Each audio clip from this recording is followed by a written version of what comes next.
ustedes acaban de ver, no se la cuenten a nadie. Por lo menos no por el momento. Cuando ustedes vean que el Hijo del Hombre resucite, se muere y se vaya, entonces cuenten esto. Entonces Jesús allá prácticamente paró a Pedro en seco. Pedro, no te emociones, porque las emociones pueden hacer que tú digas algo que no debes decir. Las emociones pueden hacer que tú digas algo en un momento que sí es para decirlo, pero no es el momento correcto. No era que estaba mal, pero por algo Jesús no se trajo a los demás discípulos. Por algo Jesús no se trajo a Felipe. Por algo Jesús no se trajo a Natanael. Por algo Jesús no se trajo a Mateo. Se los trajo solamente a ellos dos. A ellos tres, perdón. Pero eso no era para que ellos lo cuenten. Era solamente para ese momento. ¿Cómo controlamos las emociones? Si dejamos que las emociones nos controlen a nosotros, vamos a salirnos de nuestro entorno. La Biblia dice en Efesios capítulo, ahora mismo le digo, Efesios capítulo 4 verso 26. Dice allí, airaos pero no pequéis. ¿Qué significa eso? ¿Qué significa airarse? Significa que yo puedo enojarme.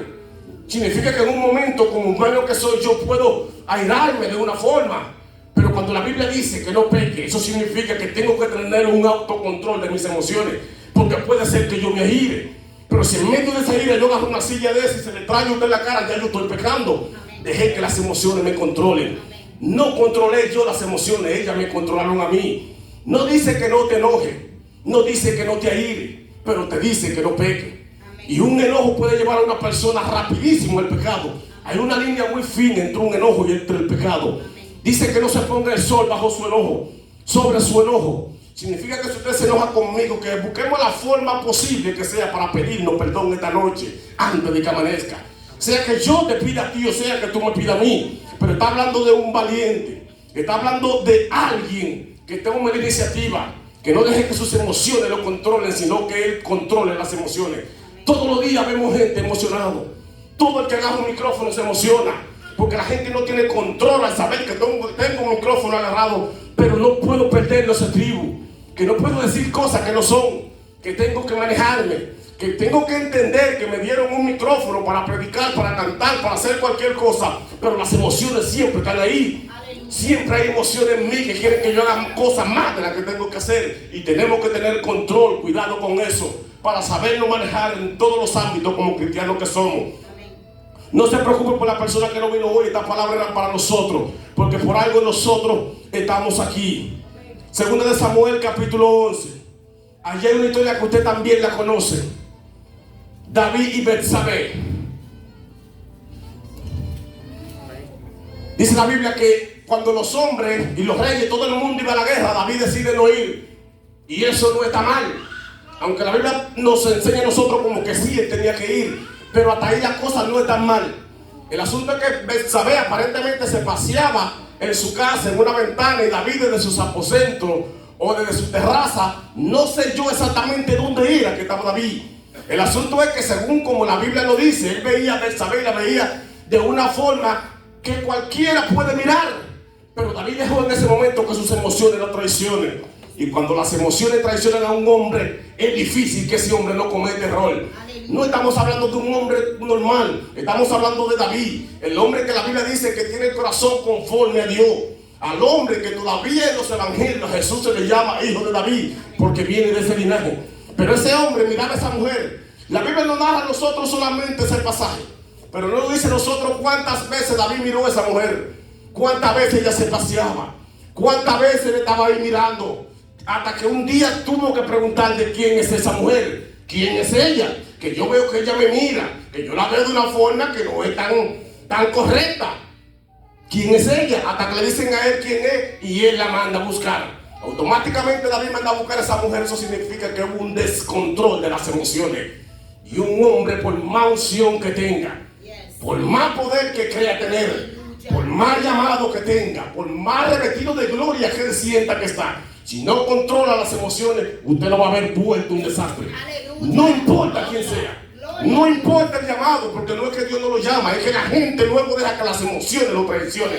Y si las emociones lo traicionan, es un desastre. Se acaba un reino, se acaba una iglesia, se acaba una familia, se acaba un vecindario, hasta una nación, por falta de no controlar las emociones. Lo que pasa es que estamos viviendo tiempos donde todo el mundo se emociona, todo el mundo siente, yo siento hacer tal cosa. Siento hablar, siento predicar, siento decir. Me mandan a predicar, siento ministrar, siento profetizar. Todo el mundo siente. Entonces la gente tiene que aprender a controlar sus emociones. Nunca las emociones me pueden controlar a mí. Y estoy hablando con los jóvenes y también con los adultos. No importa la edad que tengamos. Tenemos que manejarnos nosotros porque estas palabras son para nosotros. Las emociones son buenas, pero son peligrosas. Las emociones son un sentimiento, pero también pueden ser traicioneras. Y tenemos que tener cuidado con eso. Que se emocione todo el mundo, más no nosotros. Siempre cordura, siempre manejo, siempre saber actuar en todas las situaciones. Que se aire todo el mundo, pero yo me mantengo firme. Y si me aire, no peco. Dejo a todo el mundo. Si usted no está traicionando sus emociones, yo me mantengo así. Fulano está como pasado de emoción. No puedo seguir el juego. Porque imagínate, tú emocionado y yo emocionado, ¿qué vamos a hacer? Un locrio de emociones. Y eso puede ser muy peligroso. Estamos hablando del orden, señores. Porque nosotros como ministros de Dios, como hombres y mujeres de ministerio, que estamos aquí, tenemos que ver gente fuera del orden. Pero si nosotros estamos dentro del orden, vamos a tratar de empujarlo a ellos al orden de Dios, para que las cosas no se salgan de control. Siempre nos vamos a manejar, nosotros vamos a ser el ejemplo de los demás. Porque miren, ¿por qué fulana se maneja tan bien? ¿Por qué fulana se maneja con tanta cordura? Porque es prudente, porque se maneja bajo el orden, porque sabe que a veces hablo, pero a veces callo. A veces me pongo para este lado, pero a veces me pongo para este. Me sé manejar. No dejo que las emociones se rían de mí. No dejo eso. Por eso tuve gente sin madurez en púlpito haciendo cosas indebidas. Y luego tú lo miras en las redes, pido perdón por tal cosa. Dejó que las emociones lo traicionen y pusiste un huevo, como decimos en República Dominicana. Pero nosotros no vamos a ser de esa gente. Que se emocione todo el mundo, pero no nosotros. Gloria a Dios. Aleluya. Bendito Dios. Usted está notando, ¿verdad? Amén. Punto número 2. Vamos a hablar de lo que son las profecías. Yo sé que usted sabe lo que es profecía. Le pregunto, ¿hay profetas hoy en día? Amén. ¿Quién dijo amén? Amén. Y como usted va a decir amén, dígalo sin miedo. Diga amén, hay profeta. Sí, hay profeta. Efesios capítulo 4, versículo 11. Allí la Biblia habla que de ministerio. A algunos les fue dado el ministerio del pastorado, a otros del apóstol, a otros del evangelista, a otros del maestro y a otros del profeta. Entonces eso me da a entender a mí que hay profeta. Hay profeta, porque si la Biblia dice de esos 5 ministerios, porque sí hay profeta. Segunda de Corintios capítulo 12. Allí habla de los dones del Espíritu Santo. Y uno de esos dones tiene el nombre de la profecía. O sea que el Espíritu Santo repartió un don que se llama profecía. Entonces eso me da a entender a mí que hay profeta. Hay profeta, aunque por ahí hay alguna doctrina que dicen que no, sí hay profeta. Pero si hay profeta de Dios, también hay falsos profetas. ¿Cuántos creen eso? Hay falsos profetas. Entonces tenemos que tener cuidado con los falsos profetas. Primero de Juan capítulo 4 dice lo siguiente: muchos falsos profetas han salido por el mundo. Cuando dice la Biblia que han salido por el mundo, no crea usted que nosotros estamos exentos del mundo. Eso significa que por esa puerta pudo haber entrado un falso profeta.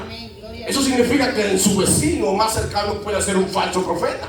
Eso significa que el predicador que usted mire en las redes puede ser un falso profeta. Porque si han salido por el mundo, significa que pueden estar en cualquier lugar. Como existen los profetas de Dios, también existen los falsos profetas. Segunda de Pedro capítulo 2 habla de falsos profetas. Segunda de Pedro capítulo 2 habla de falsos maestros y de falsos profetas. Como hay profetas de Dios, también hay profetas que no son de Dios. Y si no son de Dios, son falsos. Ahora le hago una pregunta: ¿cómo identificar un falso profeta y un profeta de Dios? ¿Cómo usted lo identifica? Dígame cualquiera. Dígame Jacqueline. Yo entiendo que cuando el profeta de Dios y te profetiza, ya había lidiado contigo. O sea, él simplemente viene a darte una palabra que ya el Señor te la ha dado a ti con anticipación. Y obviamente tenemos que tener mucho cuidado con eso, basado en lo que estoy entendiendo, porque podemos caer en un dilema donde puede ser confusión. Amén. Y podemos pecar al mismo tiempo o adelantarnos a los acontecimientos. Si yo le suelto una profecía, ¿cómo usted identifica que esa profecía que yo le estoy dando es de Dios o no es de Dios? Si se cumple el profeta, no se cumple el profeta. Gloria a Dios. Amén. en lo que estamos esperando a ver si la profecía se cumple, ¿qué vamos haciendo? Porque se supone que si me dan una profecía puede ser para corto plazo, pero puede ser para largo plazo. Si a usted le sueltan una profecía, usted la va a creer, usted va a esperar que se cumpla. Lo que pasa es que si no es de Dios nunca se va a cumplir. Usted se va a secar ahí esperando, pero no se va a cumplir. Pero me imagino yo que mientras estoy esperando dicha profecía a que se cumpla, dígame, ¿qué usted está haciendo mientras se está cumpliendo la profecía? Dígame, Jacqueline. Yo digo que orando y preparándome, porque no somos locos. Amén.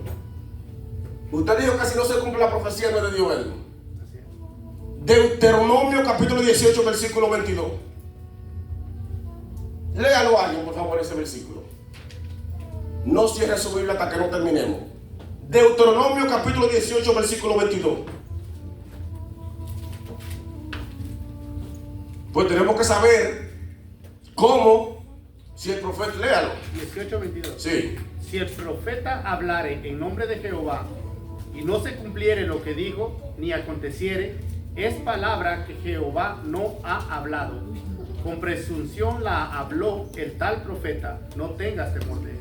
Amén. La Biblia nos da a nosotros un detalle, Señor, y por eso que nosotros tenemos que saber la Biblia.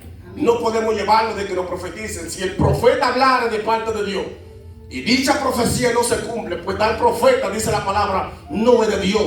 Dice que habló por él mismo, habló bajo sus emociones, y dice que no le tenga temor a ese profeta. O sea que si un profeta te profetiza por ahí que te va a morir, va a tener un accidente, tranquilo. Si eso no se cumple, es lo que está emocionado, está diciéndole a usted algo que no es de Dios.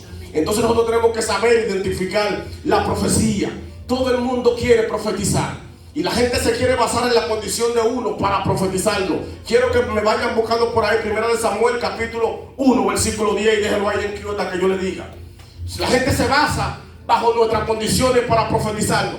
¿Qué significa eso? Que si yo ando caminando, viene alguien y me profetiza que Dios me va a dar un carro. Obvio que algún día yo voy a comprar un carro porque yo no tengo ahora mismo. Si yo vivo en un apartamento, alguien me profetiza que voy a tener una casa. Y eso no son profecías.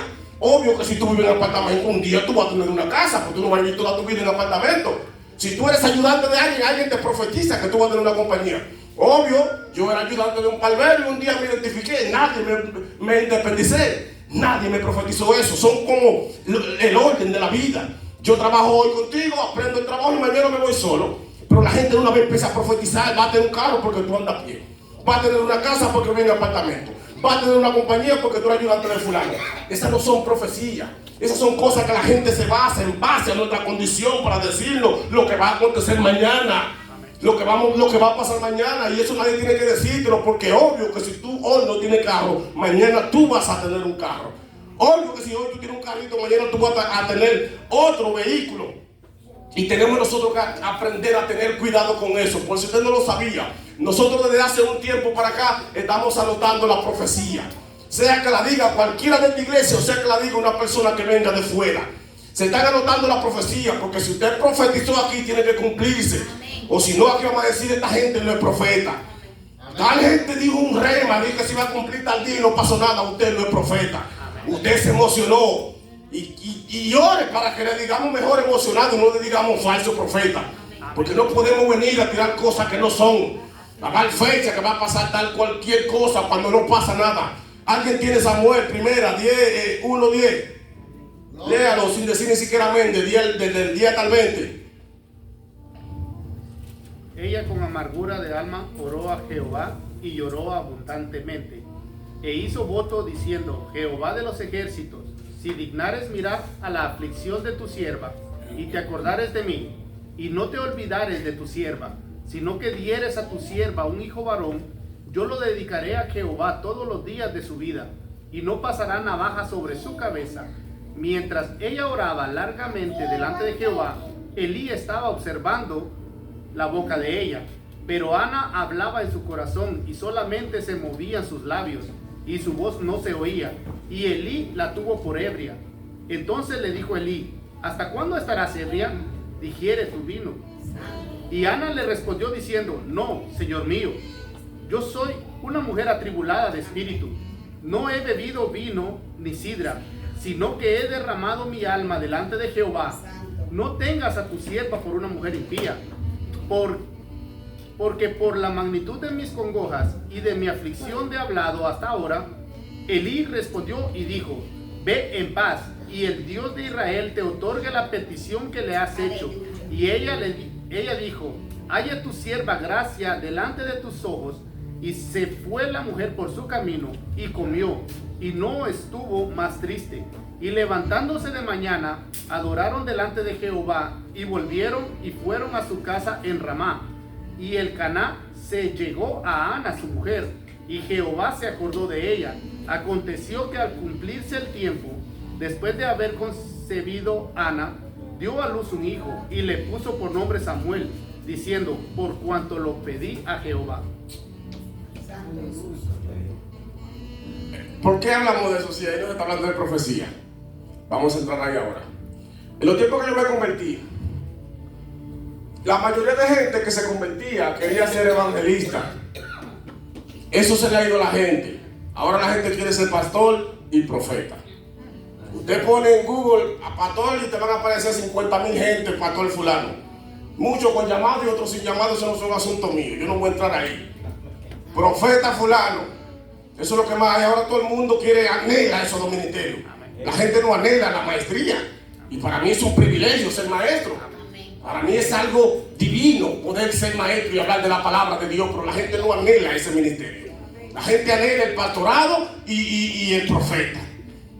Eso era cuando yo me convertí, pero las cosas ahora han cambiado. ¿Por qué hablamos del 1 de Samuel? Ahí donde leyó el hermano Edwin. Edwin leyó 1 de Samuel capítulo 1 del versículo 10 al 20, y decidí traer esa palabra para compartirla con ustedes, y mayormente decírsela a mi hermano Rolando y a su esposa Jennifer.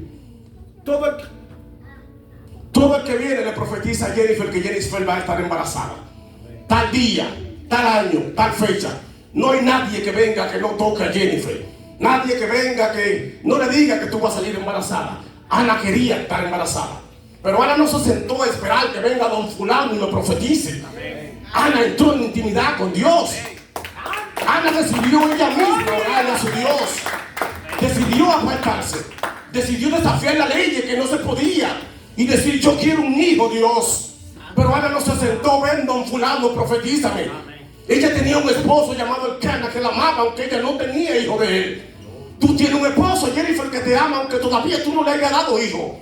No te sientes esperar que venga nadie a profetizarte. Tú tienes que saber, aquí te hemos dicho el poder de la oración. Aquí le hemos enseñado el poder de la madrugada, de la intimidad con Dios. Usted quiere tener un hijo, pídaselo a su Dios. Pero ya yo estoy cansado, todo el que venga te quiere tocar el vientre, quiere decir tal cosa. Un día yo me voy a poner de pie si tú fueras la esposa mía y yo te dijera: no me la ministre. Ya yo no quiero que nadie me ore por ella. Pero yo veo que ustedes que se van en lágrimas, que sé yo qué, y no pasa nada. Tal año, tal mes. Ya estamos cansados de que la gente venga y se burle del sentimiento de nosotros. Y no importa que sea de aquí o que sea de fuera. Usted quiere tal cosa, órale a Dios. Entre en intimidad, dice la Biblia que Ana gemió y la tuvieron por ebria. No me importa, yo no estoy ebria. Yo estoy hablando con Dios porque estoy congojada, estoy afligida, atribulada, y yo lo que quiero es un hijo.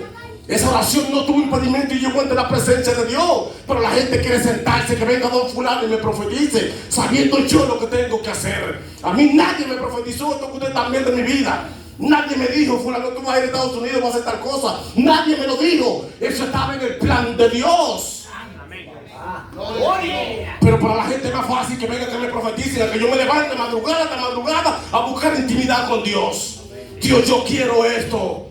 Dios, yo quiero esto. Y lágrimas ante mi Padre Celestial, y Él va a ver esas aflicciones. Eso hizo Ana. Dice la Biblia que la otra mujer que tenía Elcana se burlaba de ella, la afligía, y Ana sufría. Y Elcana le daba aliento: no importa, mi amor, que tú no me hayas dado hijo. Él la amaba, pero ella se sentía desesperada. Pero ella no esperó que nadie le profetice eso. Ella decidió ella misma orarle a Dios. Pero yo siento que para gente es más fácil que venga uno y le diga tal cosa, que él mismo ponerse a pelearlo, a buscarlo. Yo quiero tal cosa, Dios. Tú ves mi aflicción. Tú ves que yo quiero esto. Tú ves como yo sufro. Tú ves como yo gimo. Tú ves que yo quiero darle un hijo a mi marido. Esa era la oración de Ana. La oración fue contestada. ¿Quién le profetizó a Ana? ¿Quién le dijo: tú vas a tener un hijo? Ella lo quería. Ella lo pidió. Aquí se ha enseñado que somos hijos de Dios. La Biblia dice que pidamos, que el que pide se le da. Y a veces no recibimos porque pedimos para nuestro propio deleite. Pero si usted dice, Dios, yo quiero un hijo para que sea tu profeta, Dios está mirando. Yo quiero un hijo para que sea tu evangelista, Dios está mirando. Que tú no para tu deleite, sino que tú quieres a alguien para que hable de él cuando tú no estés, para dejar un legado. Entonces tenemos que aprender nosotros a no acomodarnos a que nos profeticen. Yo sé a que sabe en la madrugada. Yo sé que es duro levantarse a las 3 de la mañana, sé lo duro que es, pero también sé el efecto que tiene. Yo sé lo que derrama lágrimas, yo sé que las lágrimas no cambian nada, pero Ana estaba afligida, llorando. Y esa Biblia que leí, que en ese momento era la máxima autoridad de la religión, la tomó a ella por ebria. Porque a veces cuando la gente te ve a ti haciendo algo que él no hace, te tiene por loco. Y a usted no puede importarle eso. Amén. Tanto profeta, tanta gente diciendo tal cosa, y aquí tenemos que tener cuidado con eso. No somos una iglesia normal. No somos cualquier iglesia. Ustedes que han visto profecía cumplida. Ustedes han visto aquí cosas acontecidas que ustedes nunca las han visto. Jamás las han visto. Y dudo mucho que la miren también por ahí. Y no es que somos la última Coca-Cola del desierto, es que Dios ha vivido en esta casa. Dios ha vivido aquí. Y yo puedo decírselo porque yo he estado en todas las etapas de esta iglesia, desde la sala de los pastores, hace 8 o 9 años. Desde allí veíamos cómo Dios se manifestaba. Luego en una pequeña iglesia que el pastor ha dado el testimonio, que lo oprimían allí, pero también allí veíamos a Dios. Hemos visto a Dios andando en cada paso que el pastor va a dar, hemos visto a Dios caminando con él. Y por eso hablamos de esta forma. Tengan cuidado cuando usted dice, Dios dijo sin Dios decir. Tengan cuidado, respete la palabra de Dios.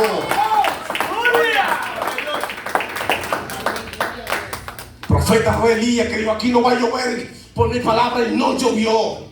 Cuando un hombre de Dios verdaderamente profeta, aún las cosas no sean en el orden natural, Dios respalda eso. Si Elías dijo, aquí no va a llover, y como Dios vio que Elías soltó ese rema, y es un hombre de él, pues tuvo Dios que apoyar eso. Y como no iba a llover, pues dice Dios, si no hay agua, Elías, tú te vas a morir. Entonces dice, vete, Elías, al arroyo de Quiría, no sé cómo es que dice, para que allí beba. Porque ya tú soltaste una palabra, y esa palabra yo tengo que respaldarla. Primera de Samuel, capítulo 17, está eso. Dice la Biblia que vino palabra de Dios en el capítulo 17, versículo 2. Porque un hombre de Dios soltó un rema. Ahí se ve verdaderamente cuando se es profeta. Pero yo veo tanta gente hablando de profecía, diciendo que va a pasar y no pasa nada. Entonces nosotros no vamos a ser de esta gente que no conoce. Aquí se ora, aquí se ayuna. Aquí no hay una semana que no pase, que no se haga un propósito. Nosotros no podemos sentarnos aquí a que vengan gente a decirnos lo que va a pasar con nuestra vida. Si Dios envía un profeta, amén. Pero yo no voy a esperar ninguna profecía para yo saber mi futuro. A mí nadie va a jugar con mis sentimientos. Porque no puede venir nadie de allá para acá a burlarse de mi condición. A saber que porque yo no tenga hijos, a orar por mí, a decir que el año que viene voy a cargar un hijo y no cargo nada. Ni un sobrino cargo. Entonces, ¿qué pasa? Dios no se equivoca. Se están equivocando ellos porque se están manejando mal. Y ellos van por ahí a emocionarse, pero aquí no. Van a soltar y no que le vamos a quitar el micrófono, no. No lo vamos a hacer pasar vergüenza, pero nosotros sabemos quién es Dios. Usted no me puede decir a mí que usted está lleno de Dios y Dios habla, usted se va a quedar tranquilo, aunque sea los pelos tienen que engrifársele. Algo tiene que pasar cuando Dios está hablando. Es imposible de que Dios llegó y yo estoy muerto de risa, señores. No. Los hombres de Dios cuando Dios llegaba temblaban, caían de rodillas. Muchos hasta caían como muertos. Y nosotros, que Dios está hablando y yo mirando la serie de Netflix. Eso no es así. Cuando Dios habla yo tengo que sentir hasta miedo. Hasta miedo yo tengo que sentir de la palabra de Dios. Entonces nosotros vamos a saber identificar la profecía, señores.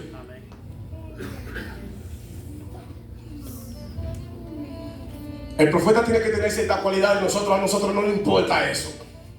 Nosotros no sabemos si los tales profetas tienen dicha cualidad o no la tienen. Lo primero que tiene que tener un profeta es que el profeta no profetiza todos los días. Porque Dios no habla todos los días. Dios si habló hoy, difícilmente hable mañana otra vez. No crea eso, que Dios va a hablar con usted hoy, lo habla mañana. Eso no es así. Dios habla, claro, yo soy testigo de que Dios habla. Yo soy testigo de que Dios habla. El mismo pastor ha dicho que escuchando la voz de Dios audible. O sea, Dios ha hablado con él audible, como habla usted con un amigo. En Génesis capítulo 12, dice la Biblia que Dios le hubiese dicho a Abraham que saliera de su tierra. En el capítulo 12, versículo 4, dice que Abraham tenía 75 años cuando salió de Harán. En el capítulo 17 dice que Abraham tenía 99 años. De 75 a 99, ¿cuántos años pasaron? No. De 75 a 99, ¿cuántos años pasaron? 24. En esos 24 años, ¿usted sabe cuántas veces Dios le habló a Abraham? Se supone que si Dios le dice a Abraham, sal de tu tierra, y pasan 24 años, pues mínimo vamos a ponerle 40 veces. Porque Dios tiene que hablar con Abraham. Dios habló con Abraham 4 veces en esos 24 años. Abraham fue a Egipto y Sarai le dio a Agar, nació Ismael. Ismael fue circuncidado, se circuncidó a Abraham. Ismael llegó a los 13 años y luego de ahí fue que vino palabra de Jehová. Abraham en 24 años 4 veces. Entonces el profeta tiene que tener las cualidades de que cuando Dios calla, el profeta calla. Cuando Dios habla, el profeta habla. Pero profeta que vive hablando todos los días, diga, ese no es de Dios. Dios no habla todos los días. Dios no habla así. Usted ve que las cosas están pasando ahora, que Israel y cosas, y Dios tranquilo. Ya eso lo dijo Daniel, lo dijo Juan, ya eso lo dijo Ezequiel, Isaías, todo eso está escrito ya. Entonces no cree usted que Dios va a estar profetizando lo que ya Dios dijo. Y gente que profetizan hoy, profetizan mañana, profetizan pasado. Dios no se maneja de esa forma. Y el profeta tiene que tener esa cualidad. Un día tú tienes que buscar al profeta y el profeta no aparece. ¿Dónde está el profeta? Buscando presencia de Dios, buscando revelación. Porque dígame, ¿cómo Dios va a hablar con un profeta? ¿El profeta mirando televisión? No.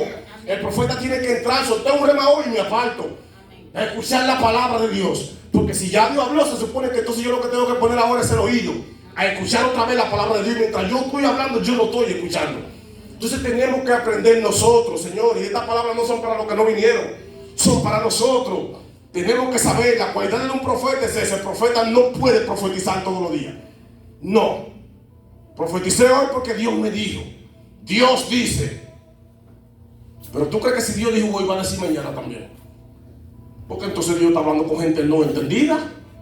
Te diste profetiza hoy, mañana no te puede decir lo mismo. Te dijo hoy, entiende lo que Dios te dijo y ejecútalo. Quizás de aquí al año que viene Dios vuelve y te habla. El mes que viene Dios vuelve y te habla. En 3 semanas Dios vuelve y te habla, pero no espere la palabra otra vez mañana. Dios no se maneja así. Nosotros somos testigos de que hay profetas de Dios. Aquí mismo hay personas que hablan de parte de Dios. Antes de nosotros salir de la iglesia de Roy, allí donde estaban anteriormente, Dios habló. Dios avisó lo que venía. Y todavía el pastor Roy ni siquiera hubiese hablado con el pastor de nosotros. Pero ya Dios hubiese hablado. Entonces cuando Roy llama al pastor de nosotros, ya el pastor sabe porque ya Dios le avisó.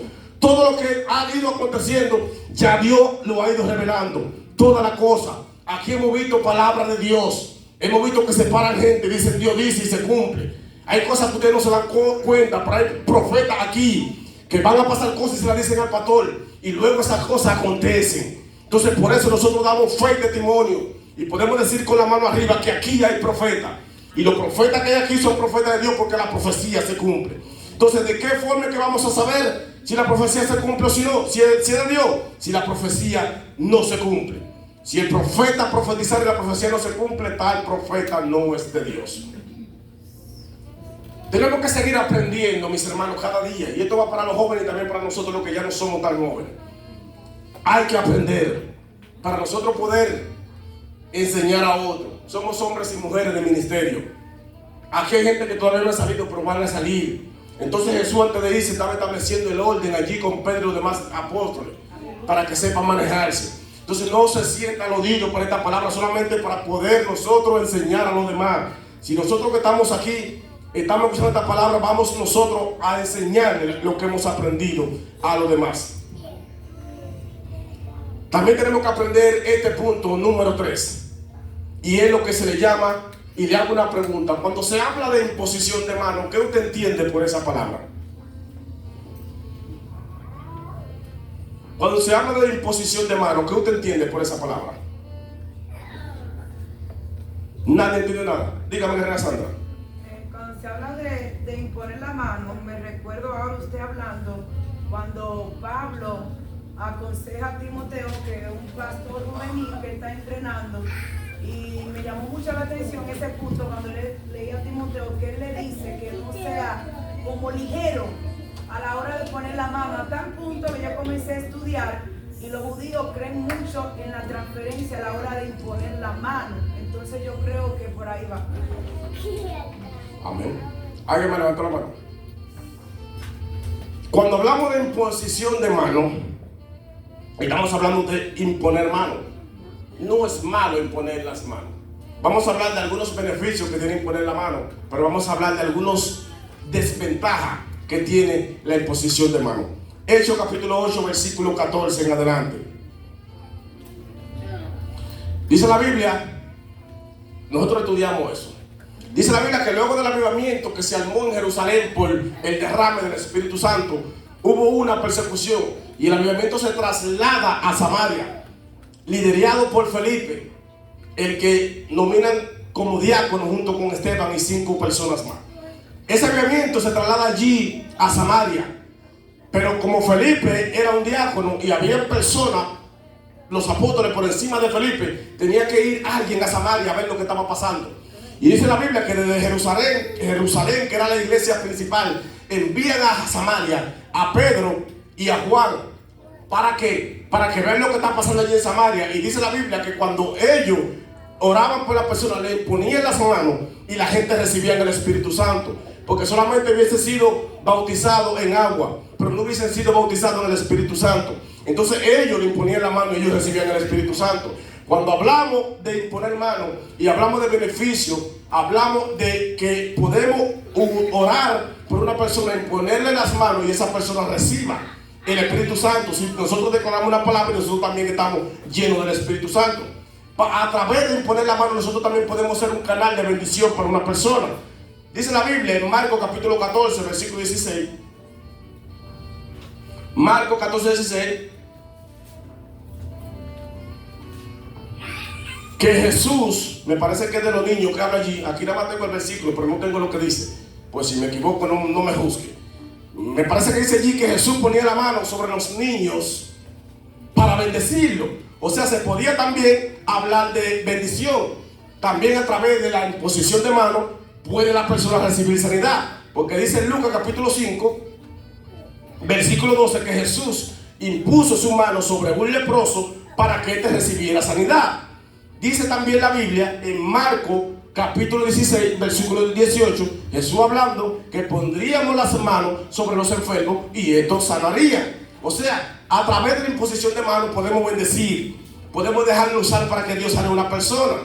También podemos orar por una persona para que esa persona sea apartado para ejercer un ministerio. Primera de Timoteo capítulo 4, versículo 14, dice que Pablo está hablando allí y le dice a Timoteo que él recibió un llamado, un don del Espíritu Santo por la imposición de su mano. Entonces nosotros estamos mirando allí hombres de Dios que nos están dando a nosotros ciertas características para que nosotros entendamos los beneficios que tiene la imposición de mano. La Biblia también habla en Hechos capítulo 6, versículo 6, que cuando eligieron los 7 diáconos, los apóstoles ponían la mano sobre ellos y oraban por ellos para que estos 7 diáconos ejercieran el ministerio del diaconado. O sea, todos esos son beneficios de la imposición de mano. Deuteronomio capítulo 34, versículo 9, dice que Josué fue lleno del Espíritu Santo por la imposición de las manos de Moisés. Entonces, cuando nosotros miramos eso, vemos que la imponer mano tiene su beneficio. Imponer mano no es algo malo, pero hay un pero. Amén. No es malo, pero hay un pero. Amén. Le hago una pequeña anécdota. No sé si se dice así o se dice anécdota, pero en fin. Supóngase usted, lo más jovencito, que su padre tenga en su casa un arma de fuego, guardada para usarla en cualquier situación de peligro. Supóngase usted, mujer, que su esposo tenga un arma de fuego, guardada en su casa para cualquier situación de peligro. Hasta ahí podemos decir que eso no es malo. Pero imagínese usted, su esposo o su padre la tiene guardada para si un día pasa una emergencia y él se ve obligado a usar esa arma. Y la va a usar ya si es una obligación. Imagínese que usted, sin conocimiento, sin saber el peligro que representa esa arma, un día usted le dé para usarla, sin usted saber usarla. El cabeza de la casa la tiene guardada para una emergencia, él sabe usarla. Imagínese que yo o usted se ponga a usarla sin saber usarla. Lo que pudo ser de bendición se va a convertir en una maldición. Lo que pudo hacer de provecho se va a convertir en una catástrofe. Lo que pudo hacer para defender la familia se puede convertir en algo mal, porque usted en vez de defenderse se puede matar usted mismo. Eso es la imposición de mano. Eso es la imposición de mano. La imposición de mano no es algo malo, pero cuando la usamos o la usamos sin saber usarla, entonces podemos nosotros lastimarnos a nosotros o lastimar a otro. La imposición de mano no es que es un pecado, pero cuando nosotros la usamos como usar un arma de fuego que no sabemos usarla, entonces podemos nosotros cometer un error. Puede ser de bendición, pero también puede convertirse en maldición. Lo que dijo, creo que fue la hermana Sandra hace un momento, 1 de Timoteo capítulo 5 verso 22. Pablo le dice a Timoteo, Timoteo, no imponga mano con ligereza sobre cualquier persona. Y cuando le dice con ligereza es no te precipites. Y le dice también para que no participe en pecado de gente. Y yo pregunto, ¿por qué Pablo le dice eso a Timoteo? Si Timoteo es un hombre que está comenzando en el ministerio y Pablo lo más que hace es imponer mano. Entonces, ¿por qué Pablo le dice a Timoteo no ponga la mano con ligereza sobre cualquier persona? Si Timoteo va a comenzar un ministerio. Pablo está educando a Timoteo para que Timoteo sepa manejarse. Porque si Timoteo va a comenzar un ministerio y llegan personas con diferentes condiciones, tanto espiritual como física, si Timoteo no tiene el conocimiento, Timoteo va a empezar a imponer mano, porque Pablo se le impuso a él. Y él va a creer que las cosas son así. Pero ya Pablo tenía el conocimiento de lo que él estaba haciendo. Entonces imagínate una gente que no sepa lo que significa la imposición de mano. Por eso Pablo le dice a Timoteo, no te precipites. No vayas de que manoseando gente, poniéndole mano a gente con ligereza. No, no te manejes así. Ven acá y hágame el favor, yo tú también. Vamos a hacer un ejemplo. Ustedes saben que como uno es director de drama, a veces como que dramatiza la cosa. Tócame en la frente a Yoti, como que si estuviera ministrando. Él está ministrándole esto aquí a Yoti, su frente. Como que dice su mente. La psiqui. De aquí sale todo lo que viene siendo como pensamiento. Antes de llegar al corazón, primero llega aquí. Él está como quien dice, tocando a Yotin, no su físico, sino como todo lo espiritual que hay ahí. Entonces el problema es que no sabemos qué hay ahí en Yotin. O sea, yo lo ministro y Yotin puede estar pasando por una tristeza tremenda y yo estoy ministrando a Yotin. Pero la tristeza tiene un primo que se llama estrés. Es un poquito más fuerte. El estrés tiene un primo que se llama ansiedad. La ansiedad tiene un hermano que se llama depresión. La depresión tiene un hermano que se llama suicidio. El suicidio tiene un padre que se llama Satanás. Entonces cuando este muchacho está pasando por cualquier condición de esa, no sabemos por lo que le está pasando. Entonces cuando actuamos con ligereza, poner mano sobre cualquier persona, no sabemos con qué esa persona está lidiando. Imagínate que él con lo que está lidiando sea con una tristeza y yo empiezo a orar por él. Pero imagínate si él lo que está pasando es por una ansiedad o por una depresión o si él se quiere ya suicidar. Puede ser que yo esté en el nivel correcto para hacer que Dios lo saque de allí. Pero imagínense si yo no estoy en ese nivel, ¿qué va a pasar? Esa ansiedad, esa tristeza, esa depresión que tiene él, aparte de que se le va a aumentar, también se me va a aumentar a mí. Porque no tuvo un manejo y empecé a ministrar, a imponer manos sin yo saber lo que estaba haciendo. Ahora impóngale la mano en el estómago, Edwin. Uno no sabe lo que significa las cosas y hay que saberla. Aquí a veces viven demonios. Pero no viven demonios porque usted venía por ahí, miró algo y entró. No. Ahí a veces viven demonios porque su tatarabuelo hizo una diablura. Y hay una maldición generacional que todavía no ha podido salir de allí. Su bisabuelo volvió y le avivó esa maldición. Luego su abuelo también lo hizo. y su padre no pudo romperla. Y tú estás tratando de romperla, pero no ha podido. Y la gente va a tocarle el estómago a la otra gente sin saber qué hay allí. Tenemos que tener cuidado porque una maldición generacional no se va a romper porque te ores. Porque la maldición generacional tiene que romperla cada quien la suya. Amén. Gloria a Dios. Pero la gente llega y voy a poner mano. A mí no me gusta ponerle mano a nadie. Yo no sé con qué tú estás luchando. Yo también tengo mi lucha. Y yo no quiero más problemas para mi vida. Entonces la gente a veces va a ministrar a tu hijo.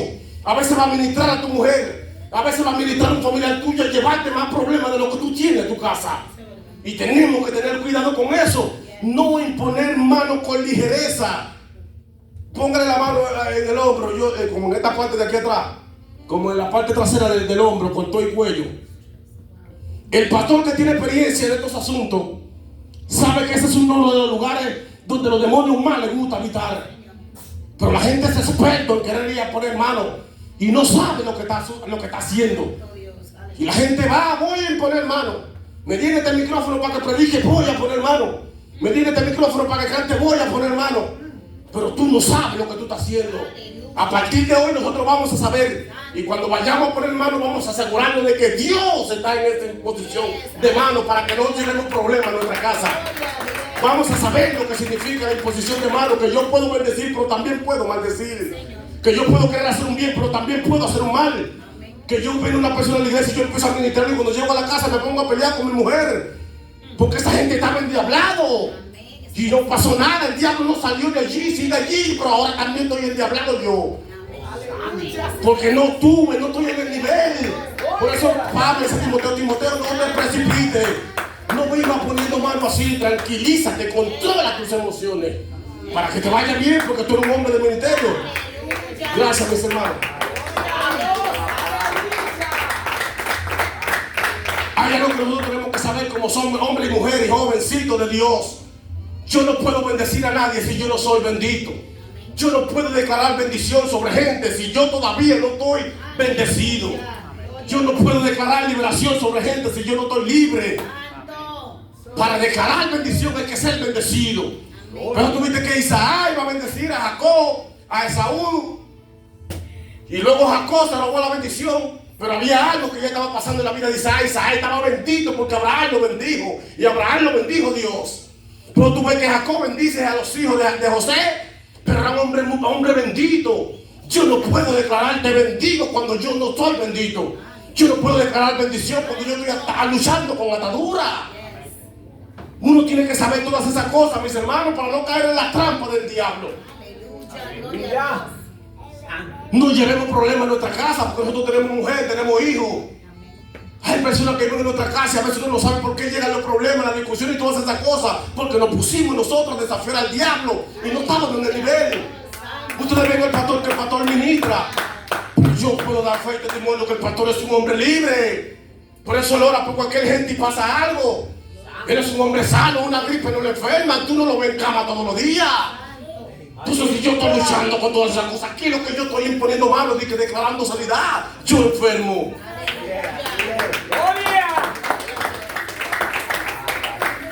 El pastor es un hombre que rompió la maldición generacional que le dejaron sus antepasados. Por eso él puede poner mano, porque para poner mano hay que haber mano santa. Yo de ti haber rompido mis maldiciones para poder orar por ti. Porque si yo no rompí mis maldiciones generacionales, estoy ministrando a ti, lo que estoy declarando más maldición sobre ti y más problemas sobre mí. Porque nosotros no sabemos cómo se maneja el reino de la tiniebla. Nosotros creemos que esto es un chiste. Y porque vemos que ya Dios no mata gente en los altares, pues entonces uno hace lo que quiere hacer, señores. No lleve problemas a su casa. No le busque problemas a sus hijos. No le busque problemas a usted, a la persona que lleva la batuta de la espiritualidad en la casa. Y digo esta palabra porque a veces el hombre es más espiritual que la mujer, pero a veces la mujer es más espiritual. No busque problemas. Porque cuando usted hace cualquier cosa de eso, usted es lo que esté buscando problemas. Santo Dios. El pastor es una gente, y perdón que lo agarre del ejemplo, que se sabe manejar, no es una gente que por todo se enoja. Es una gente que se mantiene firme, controla sus emociones. Yo no lo veo a él airándose todos los días. Entonces puede poner mano. Pero una gente que cualquier cosa lo saque de control no puede ponerse mano de sí mismo. Necesita meterse en oración, en ayuno y recibir liberación. Gente orgullosa no pueden poner mano. Gente chimoso tampoco. Hay problemas y tenemos que acabar con los problemas primero para nosotros poner manos, porque las manos son santas. Cuando yo hago así, pongo mano, esta mano tiene que estar limpia, y para estar limpia mi vida tiene que estar limpia. Cuando yo levanto esa mano y Dios dijo, para yo decir Dios dijo, yo tengo que estar certificado ante la presencia de Dios. Pero la gente está jugando con las manos y la levanta para decir Dios dijo, sin Dios decir. La levanta para declarar algo sobre una gente sin tener la capacidad para declarar absolutamente nada. Y tenemos que tener nosotros cuidado con todas esas cosas.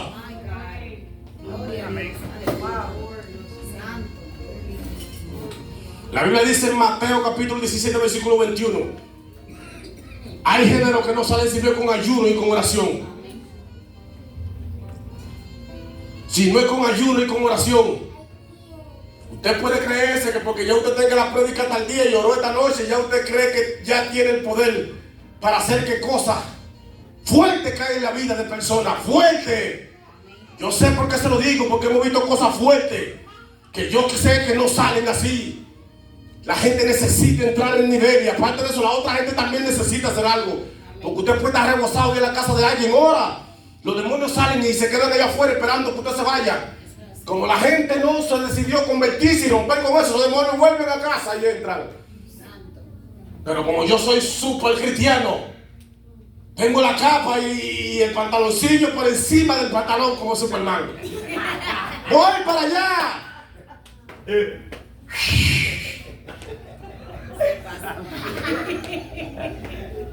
Y Satanás tranquilo. Gente que los abuelos se lo entregaron al diablo desde antes de nacer. ¿Tú crees que va a salir porque tú le pongas la mano? Gente que enterraron colmillos de vaca, hueso de toro. Que buscaron perro negro para quitarle una uña y le enterraron, señores. Cadáver de niño. Hueso de gato negro, gallina negra sacrificada, cabeza de gallina enterrada. Yo sé lo que le estoy diciendo. Y le digo eso para que usted tenga cuidado cuando usted vaya a ministrar a alguien. Tú no sabes lo que está sucediendo en la vida de esa persona.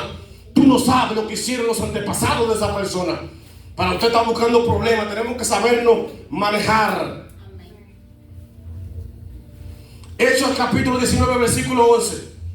Dice la Biblia que Dios hacía milagros extraordinarios por mano de Pablo. Pero dice que allí había unos exorcistas ambulantes que como vieron que se veía bonito, como Dios usaba a Pablo, ellos también quisieron hacerlo. 7 hijos de un tal Esceva, dice la Biblia. Vieron eso, nosotros también podemos hacerlo. Pero hay algo que nosotros tenemos que saber, señores. Dios sabe quiénes somos nosotros, pero Satanás también sabe quiénes somos nosotros. Si usted tiene un buen perfume, cuando usted pasa, usted huele a perfume.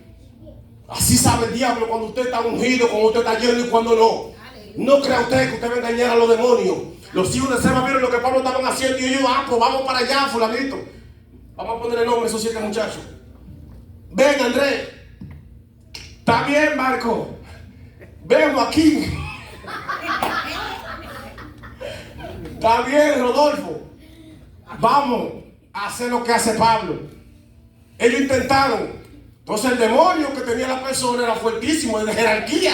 Pues si usted no sabe lo que es jerarquía son demonios de alto rango. Porque el reino de la tiniebla se maneja por niveles, por rango. Y a veces que tú vas a reprender un demonito, un de esos sencillos, ve, atácalo en sueño. Y tú te reprendes y se va. Pero a veces viene una alta jerarquía que tú te vas cuerpo a cuerpo con él y él se va cuando le da su gana. Yo no sé si usted ha tenido experiencia, pero yo la he tenido. Yo le he hecho así al demonio y aquí le he tocado esta parte como que estoy tocando a un ser humano. Ellos se vuelven espíritu cuando ellos quieren, pero a veces van contigo y pelean contigo de cuerpo a cuerpo. Y al día siguiente tú amaneces tropeado y a veces ataruñado. ¿Qué tú crees que pasó ahí? ¿Qué tú crees que pasó? Usted peleó con un demonio. A veces amanece usted que no se puede levantar de la cama.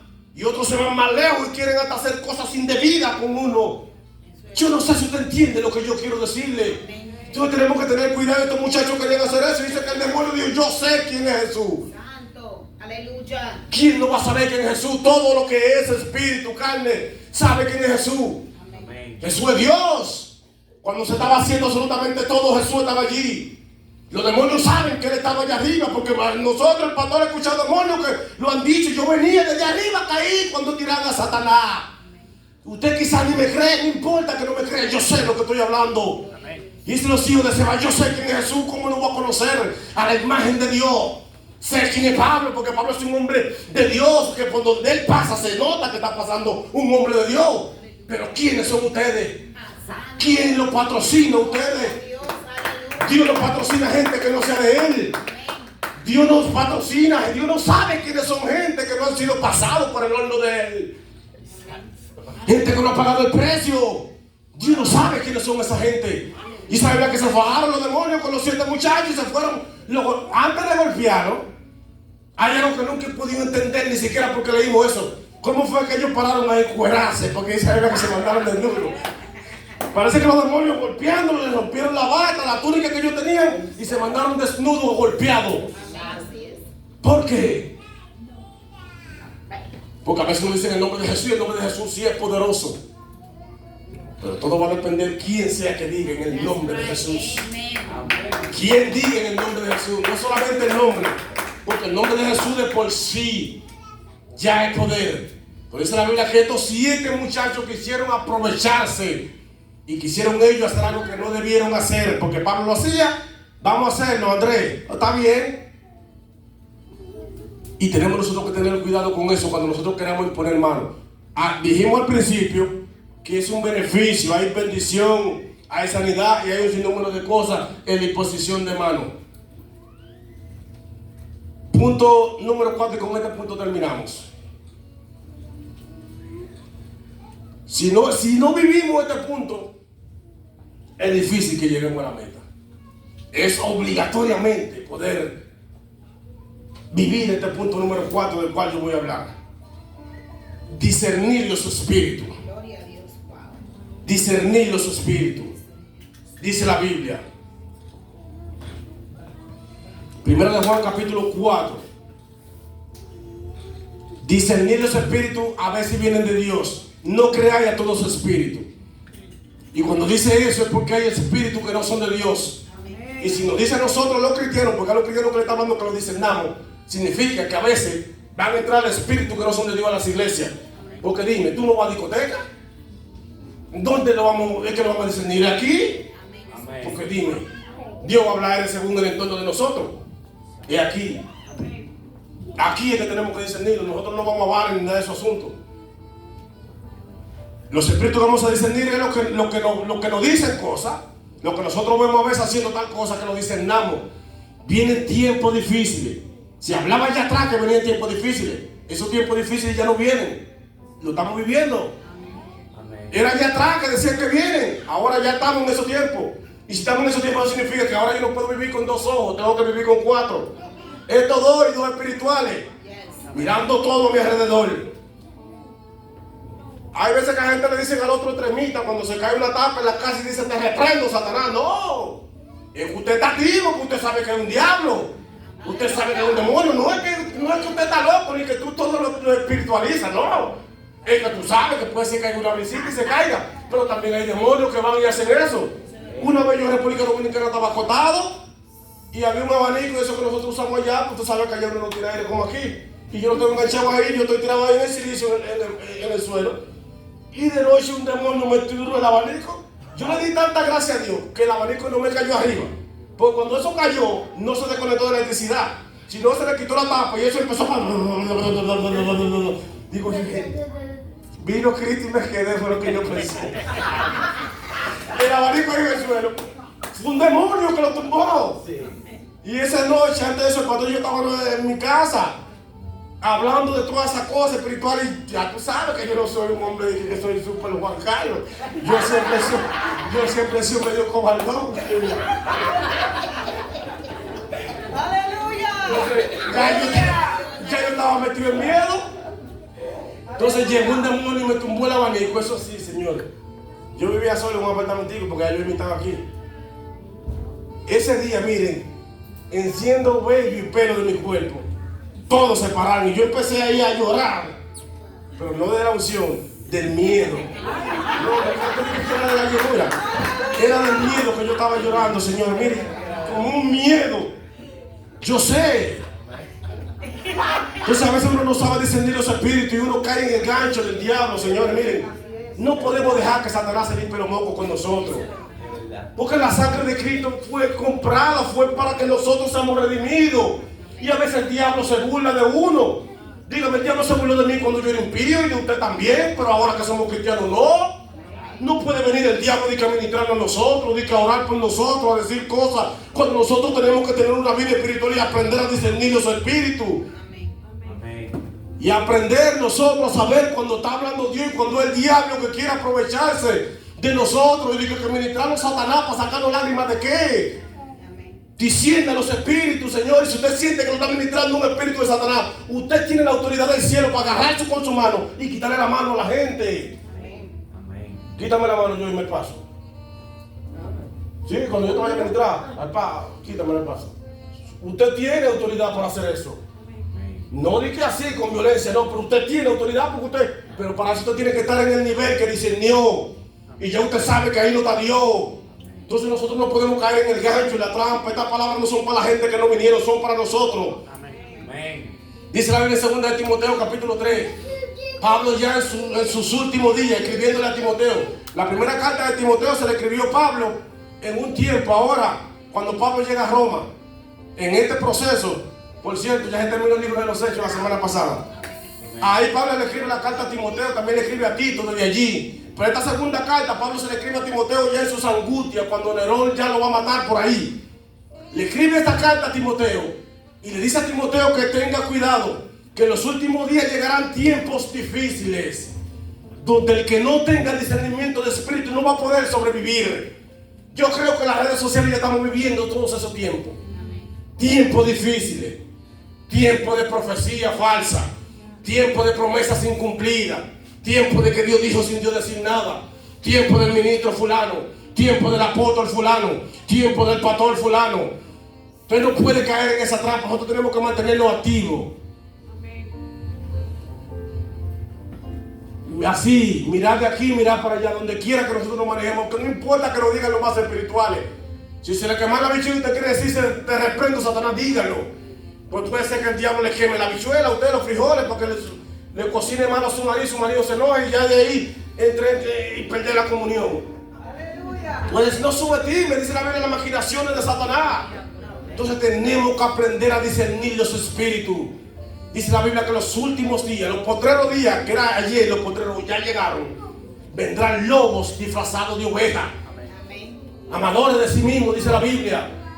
Amadores de su propia concupiscencia. Gente predicando cosas que no son.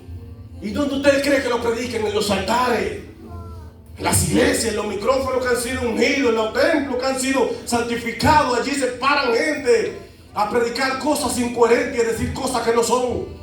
Entonces, si nosotros tenemos discernimiento de espíritu, lo vamos a discernir y no vamos a caer en la trampa de ellos. No es que vamos a hacer a nadie pasar vergüenza, pero el espiritual se maneja bajo espíritu. Amén. El espiritual discierne las cosas del espíritu. Nuestras milicias no son carnales, dice la Biblia, sino poderosas en Dios para la destrucción de fortaleza. Póngase de pie. Poderosas en Dios. Nosotros vamos a saber manejarnos, mis hermanos.